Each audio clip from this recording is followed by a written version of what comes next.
Imagine que ton chien tire en laisse, aboie, ne revient pas quand tu le rappelles. Bon, pour certains, il n'y a pas besoin d'imaginer, mais ni une ni deux, tu ouvres ton téléphone et tu tapes éducateur canin sur Google. Et puis là, c'est la panique. Des dizaines de profils éducateurs comportementalistes, coach canin, experts en obéissance, dresseurs, méthodes naturelles. Certains parlent de meute, d'autres de communication bienveillante et d'autres encore vous promettent un chien transformé en 3 séances. Forcément, tu commences à douter. C'est quoi un bon éducateur au fond ? Est-ce qu'il faut absolument qu'il ait fait une école ? Et qu'est-ce qu'on fait si on parle de dominance ? Et puis c'est quoi cette histoire de renforcement positif ? Dans cet épisode, je te propose de mettre un peu d'ordre dans tout ça. On va parler de ce qu'on est en droit d'attendre d'un professionnel du comportement canin, des signaux d'alerte à repérer et surtout de ce que veut dire respecter un chien dans une démarche éducative. Parce que choisir le bon éducateur, ce n'est pas juste une question de méthode, c'est souvent la clé d'une relation plus saine, plus apaisée entre toi et ton animal.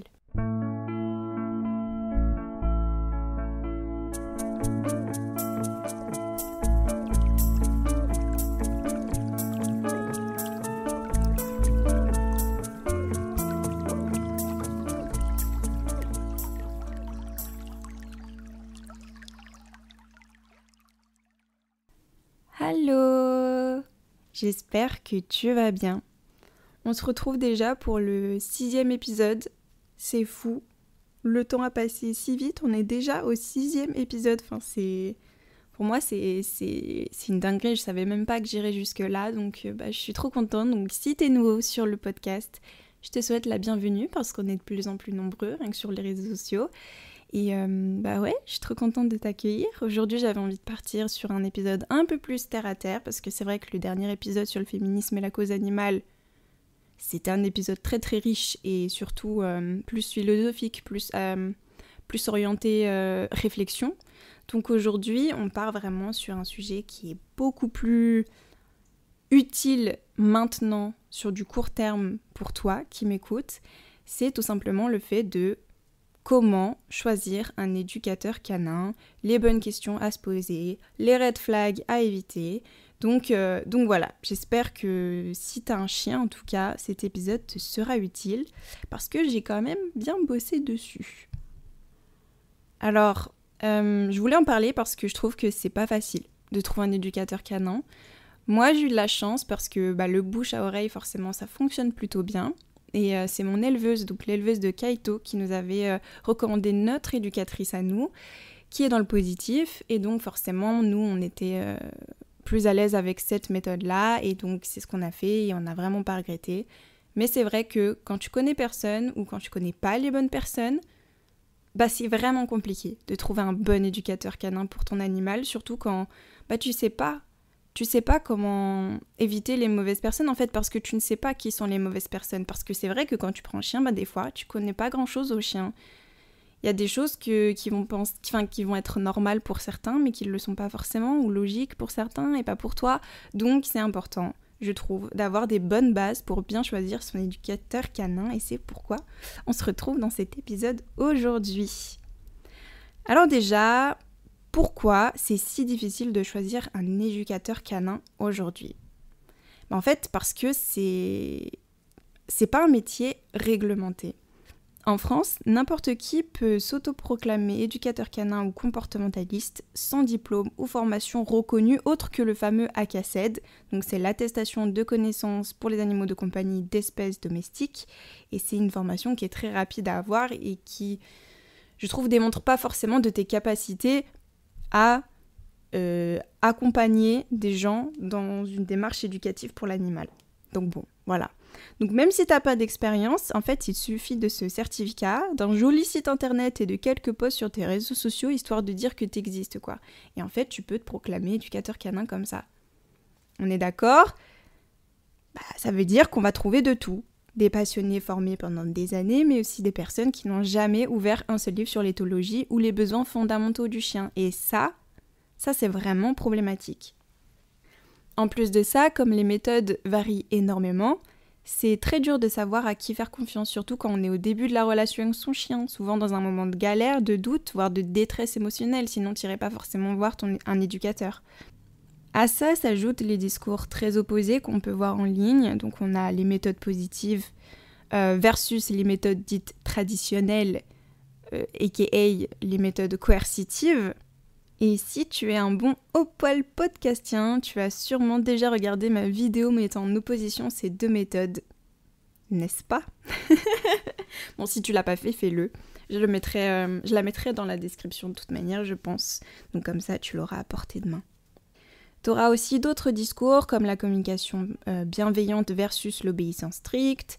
Il y a différentes approches aussi. Tu as l'approche science-based versus les croyances autour de la hiérarchie ou de la dominance. Voilà. Il y a beaucoup de choses. Il y a vraiment beaucoup de choses. Et quand tu connais rien, c'est la merde. Et tu vois, toi, t'es là, au milieu de tout ça, t'es littéralement perdu, en galère avec ton chien, essayer de faire au mieux pour lui. Mais au final, plus tu lis, moins tu comprends. Et franchement, avec tout le caca qu'on peut trouver sur le net, c'est normal. Dans un premier temps, je pense qu'on peut poser les bases en essayant de comprendre ensemble les différents profils. En fait, différencier les intitulés, ça va te permettre à mieux chercher en fonction de tes besoins avec ton animal. Donc on a l'éducateur canin, donc c'est vraiment le sujet que je veux appuyer aujourd'hui, qui va accompagner le duo humain-chien pour améliorer les comportements au quotidien. Donc on est bien sûr de l'accompagnement, c'est pas lui qui dresse ton chien, il t'aide à le comprendre, à t'adapter niveau éducation, enfin adapter ton éducation pour que ça fonctionne avec la personnalité de ton toutou. Ça c'est le rôle de l'éducateur canin. Tu vas voir le comportementaliste, lui il va plutôt analyser les causes profondes d'un comportement avec une approche plus holistique. On peut travailler, essayer de comprendre les traumatismes d'un chien par exemple. Et puis tu as le dresseur, et c'est encore quelque chose de différent parce que lui il va préparer le chien à un travail ou un but précis. Par exemple, il peut être chargé du dressage de chiens de sécurité, de chiens guides, etc.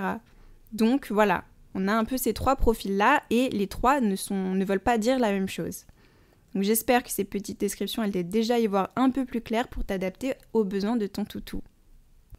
Et avant de te lancer dans tes recherches, n'oublie pas qu'un bon éducateur n'est pas forcément celui qui a le plus beau logo, mais c'est bien celui qui met en avant ses valeurs et ses méthodes. Et c'est vraiment là-dessus que tu dois te concentrer et accorder beaucoup d'importance. Bon, maintenant qu'on sait à peu près ce qu'on cherche, il va falloir qu'on apprenne à repérer les red flags, donc les drapeaux rouges. C'est ce qu'on va éviter au maximum.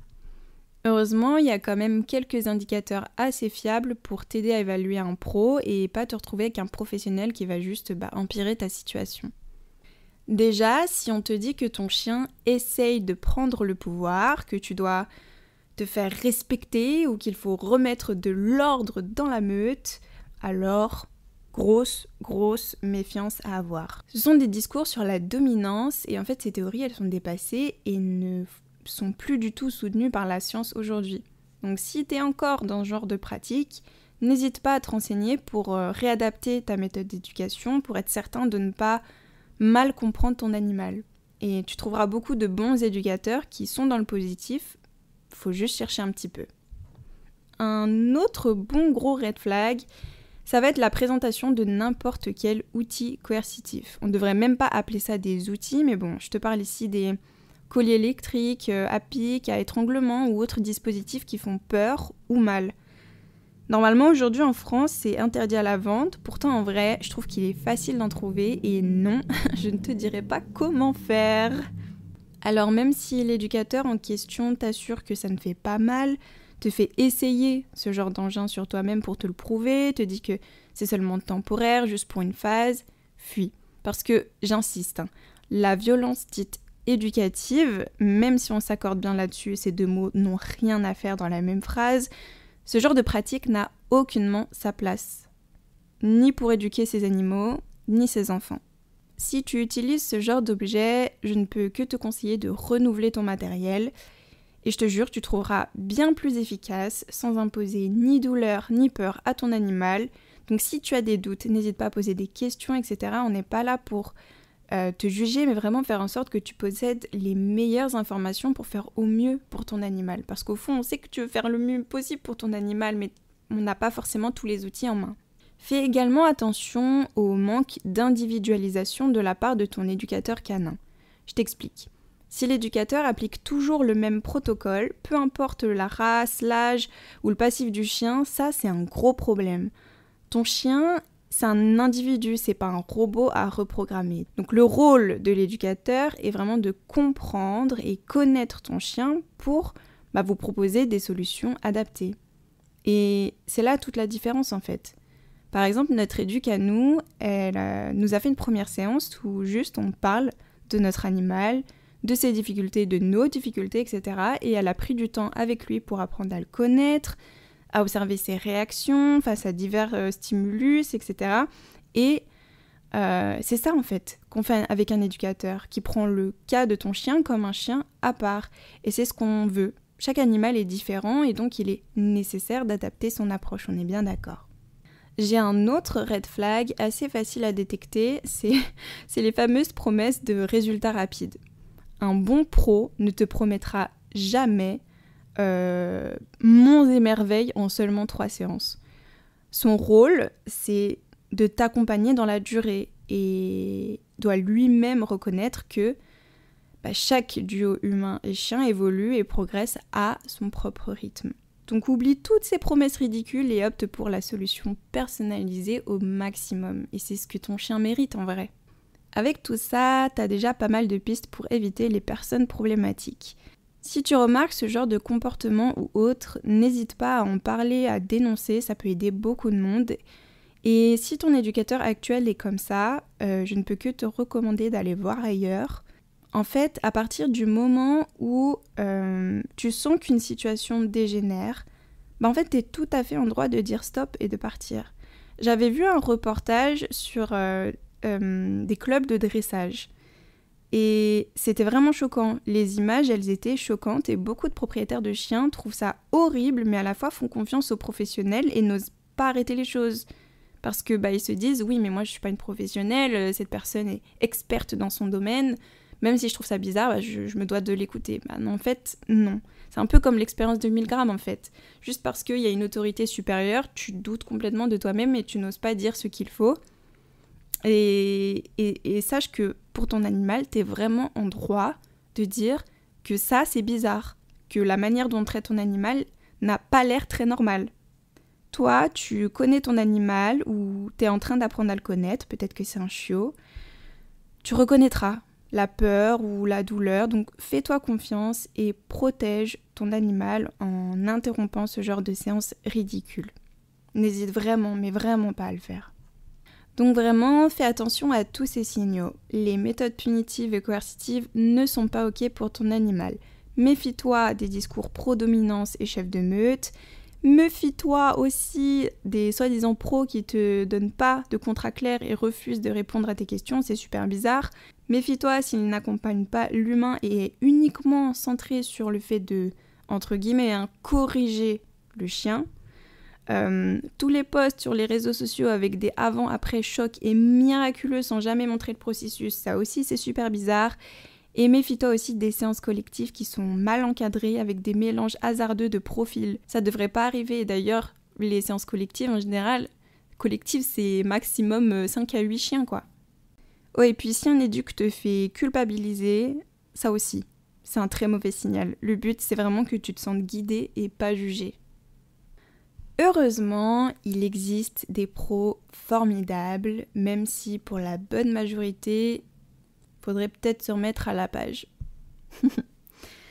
Donc ici, mon but c'est un peu avec toi de voir comment reconnaître un bon éducateur canin et qu'est-ce qu'on peut attendre de lui. Donc si ton éducateur a une approche centrée sur l'émotion et le bien-être de l'animal, alors là, on commence à entrer dans du sérieux, dans du professionnel. Le ou la pro est en fait censé chercher à comprendre pourquoi le chien agit d'une telle manière et ne pas juste faire disparaître un comportement. Et de toute manière, vouloir faire disparaître un comportement sans le comprendre au préalable, c'est plutôt contre-productif.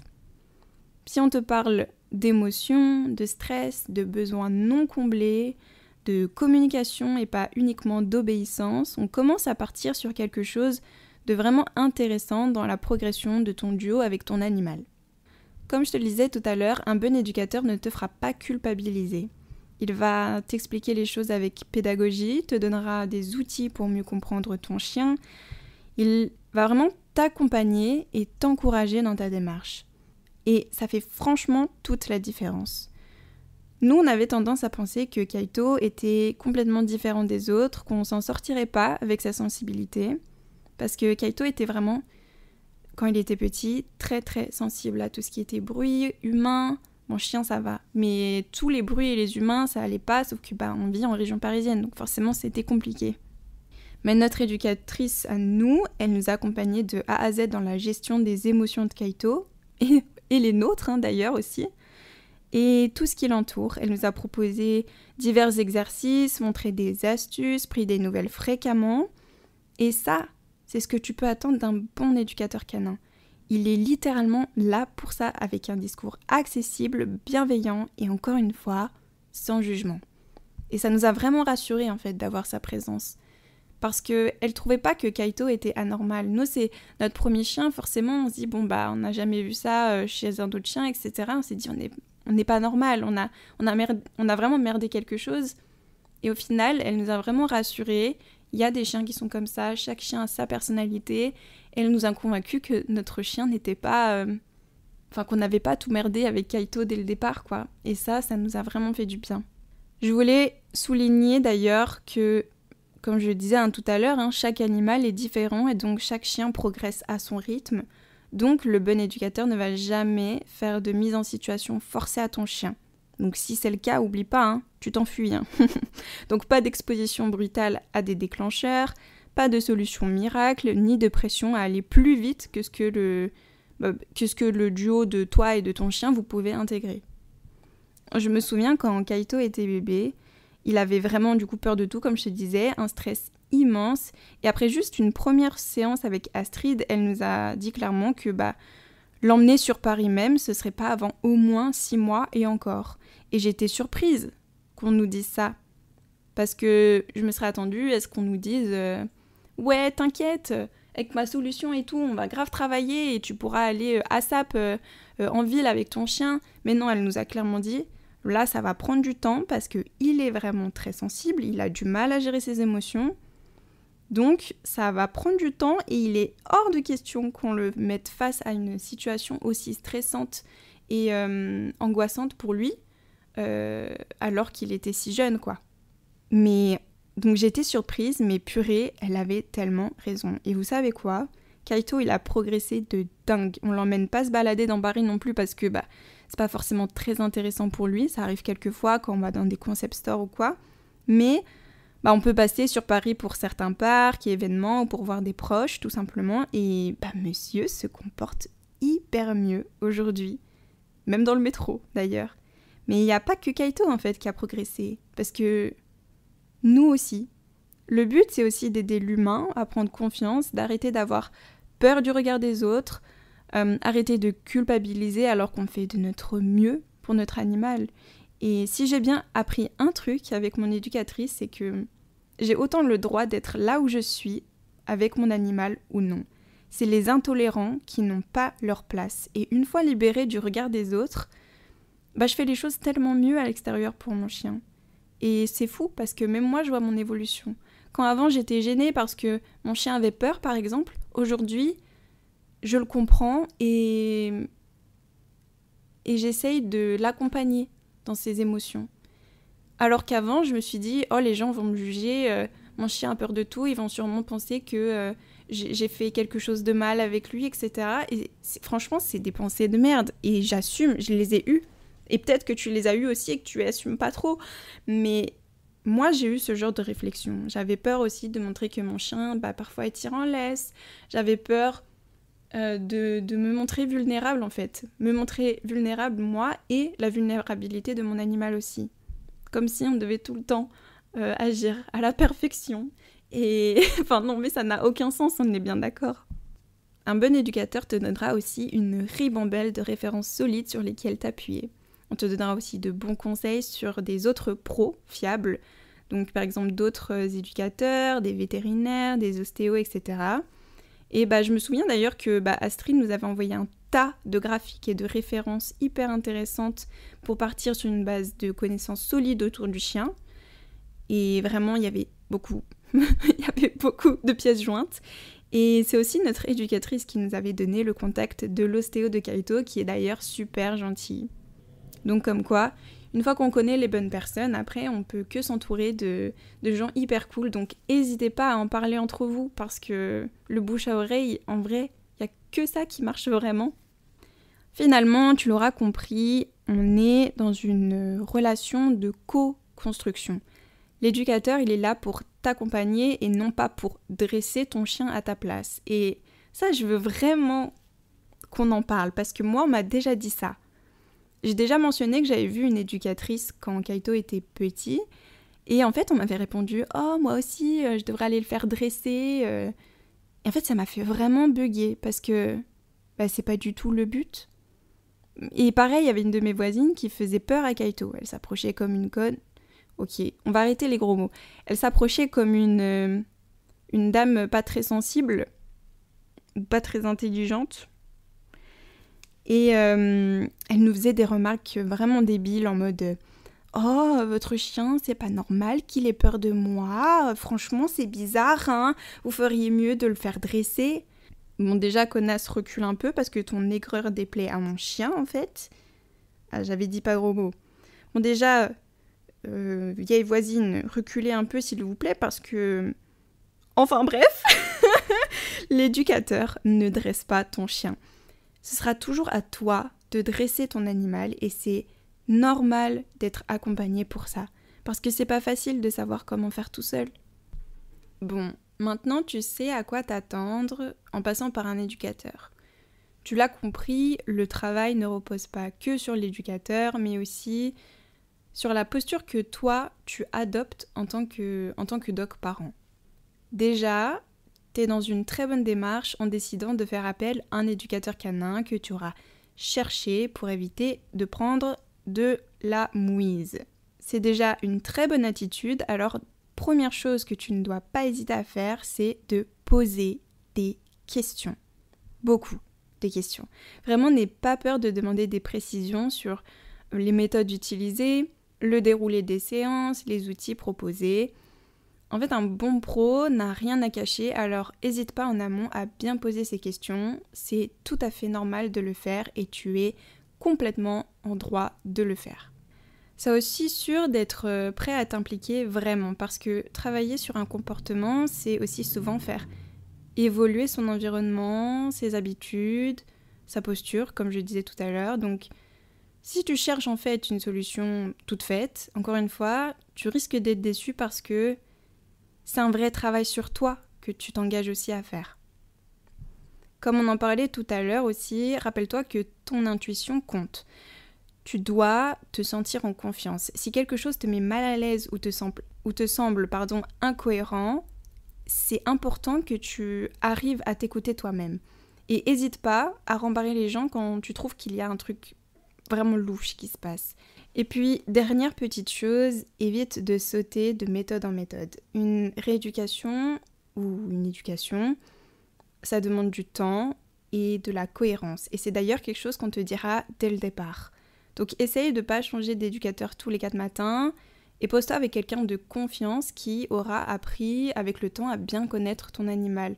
Parce que c'est quand même mieux d'avoir une bonne relation entre ton animal et ton éducateur. Par exemple, Kaito, il adore Astrid. Astrid, de toute façon, mon éducatrice, elle a un truc magique. Tous les animaux l'aiment. Tu vois, moi, je t'avais déjà dit, Kaito, avec les humains, il aime pas trop qu'on l'approche s'il connaît pas. Il n'est pas du tout agressif ou quoi, mais il se laissera pas toucher par n'importe qui. Bizarrement, Astrid, donc son éducatrice, et Julia, son ostéo, il a matché direct avec. C'est d'un coup les bisous, les câlins, et vas-y, regarde-moi comme je joue bien, regardez-moi s'il vous plaît. Il est à fond. Et pour te dire à quel point Kaito, il aime Astrid, alors qu'il n'a pas tant vu que ça, parce qu'on l'a vu surtout quand Kaito était chiot. Il reconnaît, parce que Astrid, elle a un compte Instagram, Momiji Family, il reconnaît sa voix dans ses stories et quand il entend la voix d'Astrid, il vient tout de suite renifler mon téléphone et essayer de trouver Astrid. Et c'est tellement mignon. Et ça, c'est le genre de relation qu'on veut entre ton éducateur et ton animal.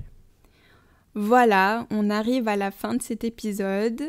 Il était assez court, en vrai. On est parti sur quelque chose d'assez rapide. Je suis désolée pour ma voix, elle est cassée. Je ne sais pas si vous l'entendez, mais moi je force vraiment sur ma voix, donc elle peut paraître un peu différente de d'habitude. Les allergies au pollen, ça ne me réussit pas. J'ai essayé de parler assez vite parce qu'en fait ça me fait mal. Et le problème c'est que j'ai pas d'autres moments pour le faire parce que j'ai littéralement cette même voix tout le temps. Donc écoute, je fais comme je peux. Mais voilà, sache que si t'as trouvé ça bizarre, c'est tout à fait normal. Donc on arrive à la fin de cet épisode. J'espère que tout ça t'a aidé à y voir plus clair dans ce monde parfois un peu flou qui est celui de l'éducation canine. On peut se faire un petit récap, je pense, parce que j'ai pas mal parlé quand même. Première chose, ce n'est pas à toi d'avoir toutes les réponses, mais par contre c'est ta responsabilité de t'entourer des bonnes personnes, de bons professionnels. L'éducation canine, c'est pas juste apprendre à ton chien à rester assis, on s'entend bien. Le but, c'est vraiment de construire une relation solide basée sur la confiance, la compréhension et la patience. Et puis surtout, garde en tête que tu as le droit de dire non, de douter, de chercher d'autres professionnels si celui que tu as trouvé ne te convient pas. Ton chien, encore une fois, c'est pas un robot. Il mérite mieux qu'une méthode brutale ou dite universelle. Et puis, toi aussi, tu mérites d'être guidé sans jugement et avec empathie. Et je trouve que c'est déjà un bon pas d'accepter que tu as besoin d'aide. Et ça fait pas de toi un mauvais pet parent, bien au contraire.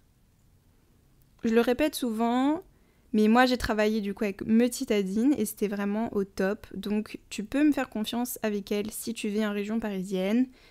Mais n'hésite pas à lire, à te former ou même à m'écrire si tu veux en discuter.